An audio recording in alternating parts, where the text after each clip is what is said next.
दैत्यों के पास बड़ा कष्ट, दैत्यराज बलि, उन्होंने कहा महाराज ये तो बड़ी उल्टी बात हुई, हमारे साथ धोखा हुआ है। शुक्राचार्य जी कहते हैं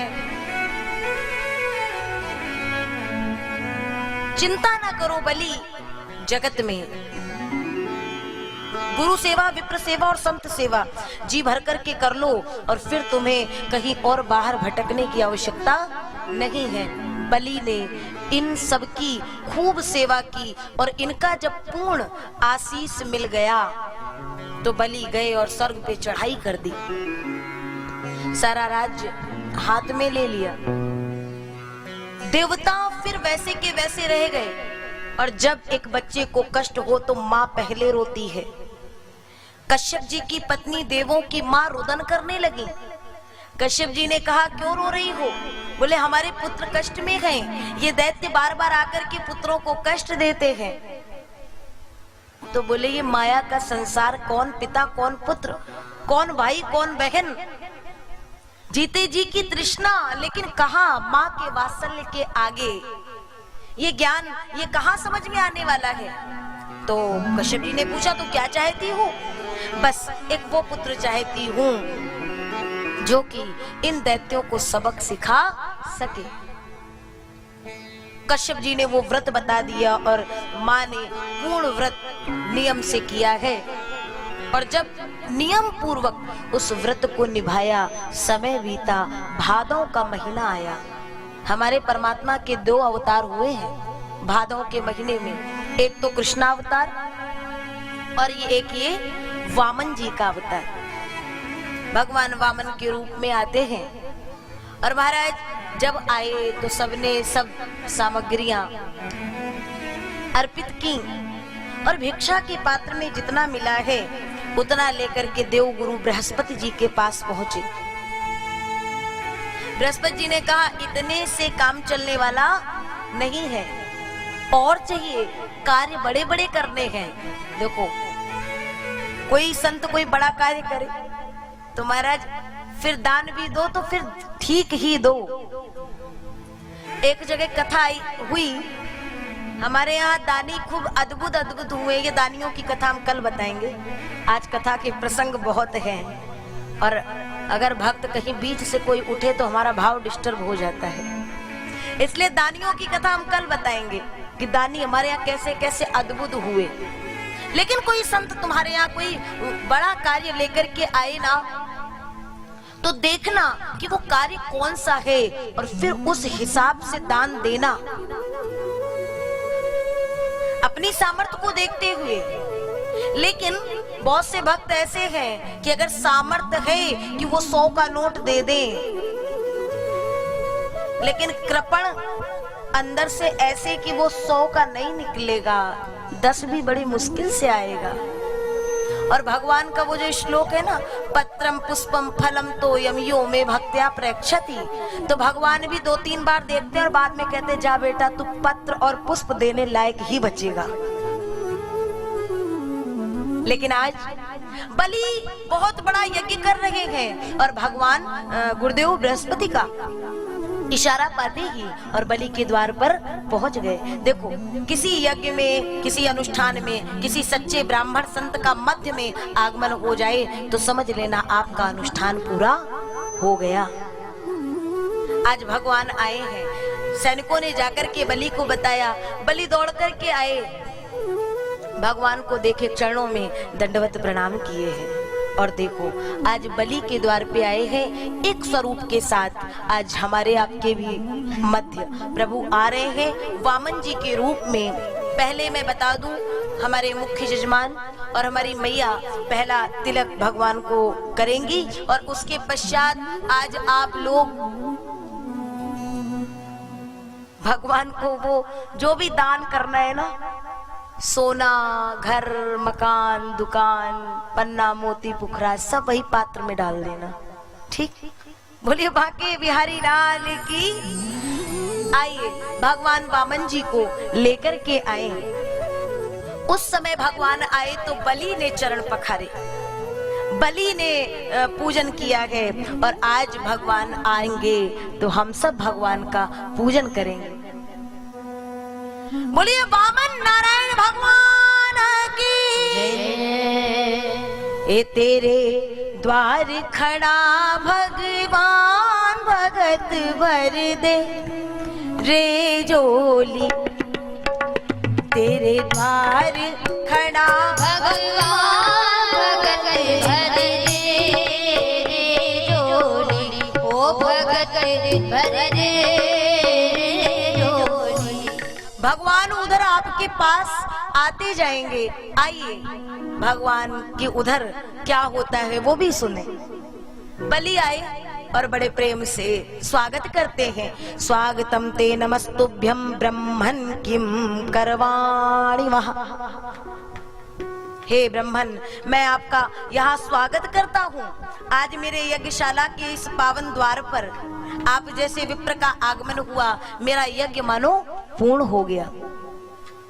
मैं आपकी क्या सेवा कर सकता हूँ? भगवान कुछ कह नहीं रहे हैं। शुक्राचार्य जी ने कहा, लगता है माला चल रही है। अच्छा, तो माला जल्दी से पूरी हुई और नेत्रों से गोमुखी को सुमिरनी को लगाए और माला रखे। आप ही है दैत्यराज बलि? हाँ प्रभु, मैं ही हूँ। बहुत नाम सुना है आपका।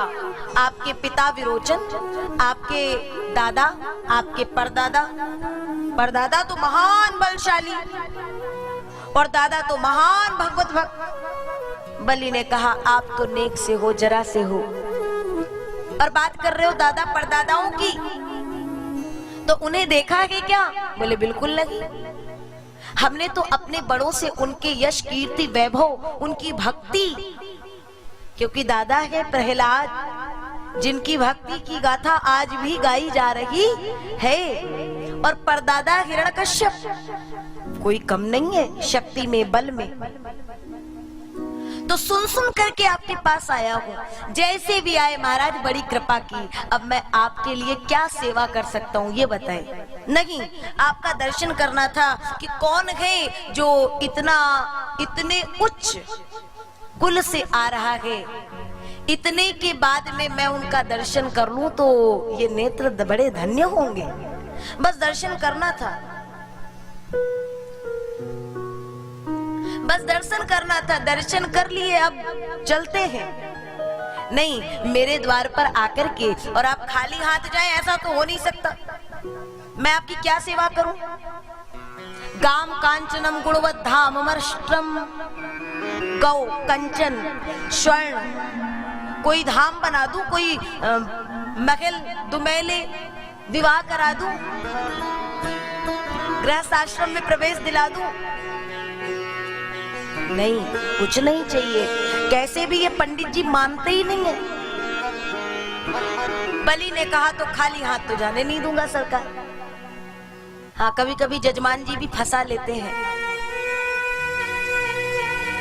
आजकल संख्या थोड़ी कम हो गई है, लेकिन है, संख्या कम है लेकिन है। तो बलि ने कहा, खाली हाथ तो जाने नहीं देंगे, मांगी। भगवान से जब बारंबार बलि कहने लगे तो भगवान ने इतना ही कहा, अगर देना चाहते हो तो पदानि त्रीण दैत्येन्द्र सम्मितानि पदा ममा। मेरे पग से नाप करके 3 पग भूमि का दान मुझे दे दो। बलि ने कहा, मान गए। आप रहे बामन के बामन ही, ठीक तरह से मांगना भी नहीं आता है। जितना स्थान आप मांग रहे हो, आप तो जरा से हो, और जितना 3 पग भूमि आपने मांगी है, आपका ठीक तरह से आसन भी नहीं पड़ पाएगा महाराज। कुछ और मांगिए। मैं इतना सा दान दे करके और अपनी यश, अपनी कीर्ति और अपने वैभव को कुछ गिराना नहीं चाहूंगा। कुछ और मांगिए। बलि, इतना देना है तो दो, नहीं तो मैं चला। शुक्राचार्य समझ गए और बलि को ले गए भीतर और कहते हैं, ए बलि, ऐसे वैरोच ने साक्षात भगवान विष्णु रव्या कश्यपादितिर्जातो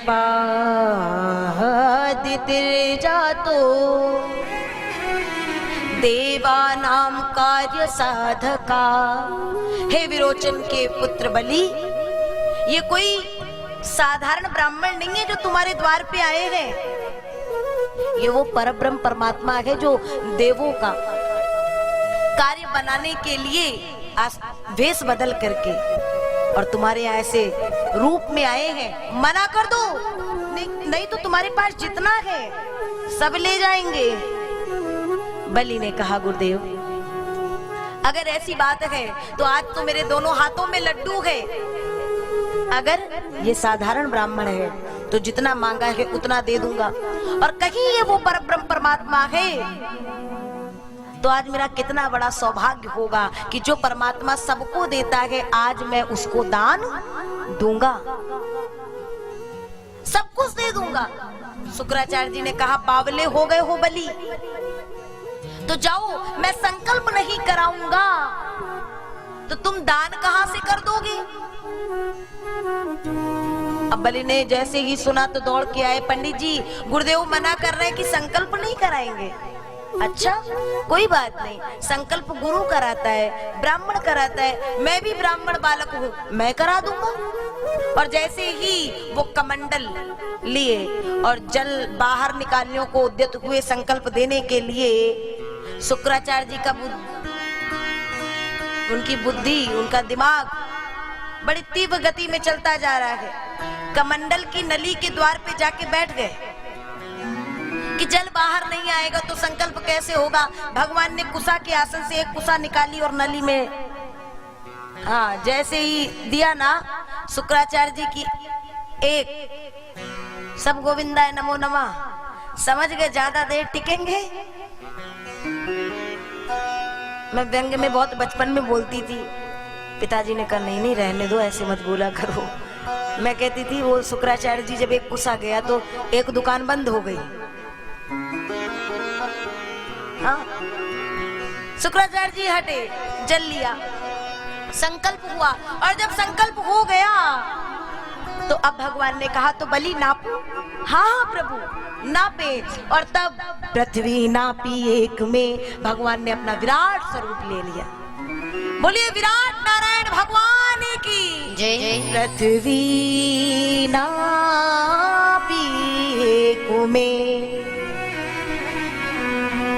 दूजे में आकाश, एक में तो पूरी की पूरी पृथ्वी नाप दी और दूजे में समस्त उधर के लोग। तीजा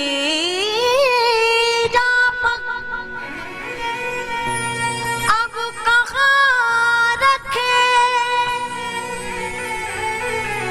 हे सारे असुर निराश। तीजा पग कहाँ रखे? त्रिलोकी का साम्राज्य जितना तुम्हारे पास था वो सब तो 2 पग में नाप लिया गया। बलि धड़ाम से चरणों में गिरा।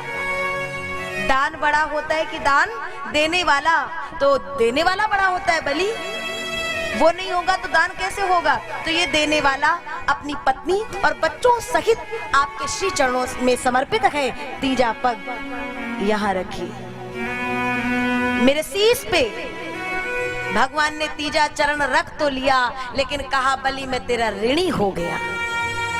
सब कुछ लेने के बाद अब मैं तुझे सब कुछ देना चाहता हूँ, क्या दे दूं? बलि ने कहा प्रभु ये चरण किसी को नहीं मिलते हैं, ये चरण चल के मेरे पास आए भी मेरे मस्तक तक आ गए, जीवन तो बहुपार हो गया, अब क्या चाहूंगा? भगवान ने कहा सुतल लोक का राज्य दिया तुझे। बलि ने कहा तो प्रभु सुनो, जो मुझे सुतल लोक का राज्य दिया है तो मेरे राज्य के जिस द्वार द्वार से मैं गुजरूं उस द्वार द्वार पे तुम्हारा यूं ही इसी रूप में, इसी स्वरूप में दर्शन करना चाहता हूं। और पता है भगवान चौकीदार बन गए, भगवान वो द्वारपाल बन गए।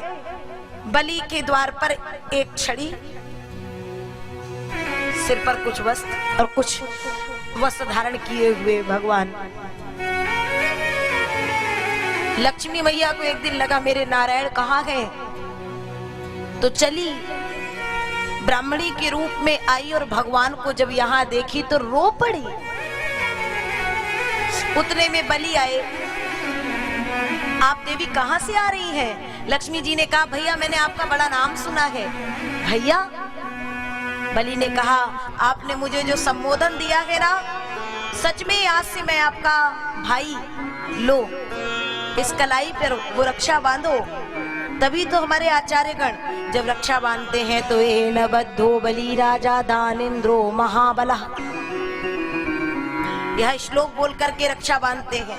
अब बहन ने भाई की कलाई पे रक्षा तो बांधी, लेकिन भाई कुछ देगा क्या? दूं बहन? भैया ये जो तुम्हारे चौकीदार है ना, बस इन्हीं को दे दो। तो ये आपके कुछ लगते हैं? ये पूर्व परिचित है? बोले ये हमारे कुछ नहीं, यही हमारे सब कुछ है।